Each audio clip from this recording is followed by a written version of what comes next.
a scheme of action, a school of thought, as collective and unmistakable as any of those by whose grouping alone we can make any outline of history. It is as firm a fact as the Oxford movement, or the Puritans of the Long Parliament, or the Jansenists, or the Jesuits. It is a thing that can be pointed out. It is a thing that can be discussed. And it is a thing that can still be destroyed.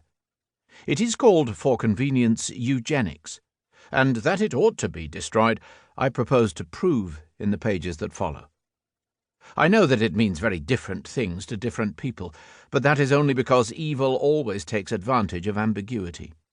I know it is praised with high professions of idealism and benevolence, with silver-tongued rhetoric about purer motherhood and a happier posterity. But that is only because evil is always flattered, as the Furies were called the gracious ones. I know that it numbers many disciples whose intentions are entirely innocent and humane, and who would be sincerely astonished at my describing it as I do. But that is only because evil always wins through the strength of its splendid dupes, and there has in all ages been a disastrous alliance between abnormal innocence and abnormal sin. Of those who are deceived, I shall speak, of course, as we all do of such instruments, judging them by the good they think they are doing, and not by the evil which they really do.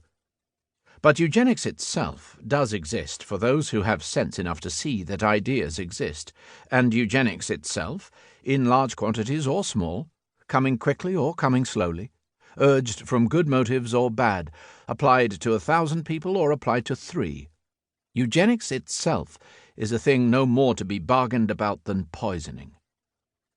It is not really difficult to sum up the essence of eugenics, though some of the eugenists seem to be rather vague about it. The movement consists of 2 parts, a moral basis, which is common to all, and a scheme of social application which varies a good deal.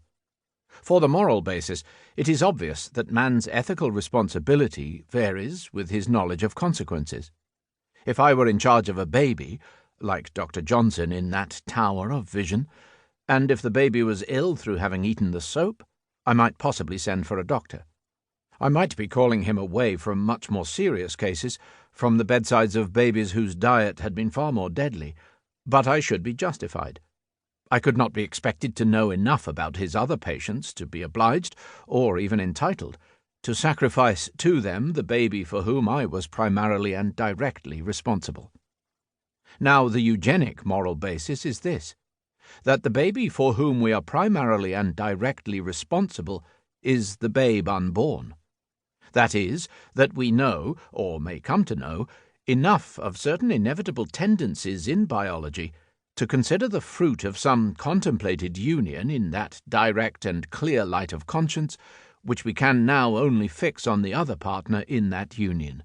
The one duty can conceivably be as definite as, or more definite than, the other.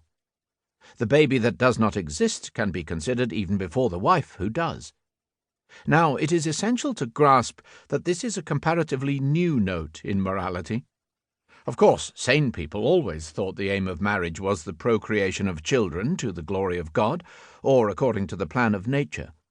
But whether they counted such children as God's reward for service, or nature's premium on sanity, they always left the reward to God or the premium to nature as a less definable thing.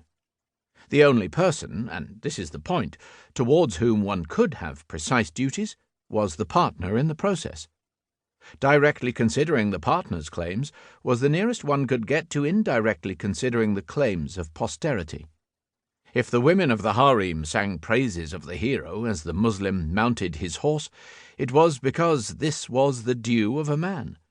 If the Christian knight helped his wife off her horse, it was because this was the due of a woman.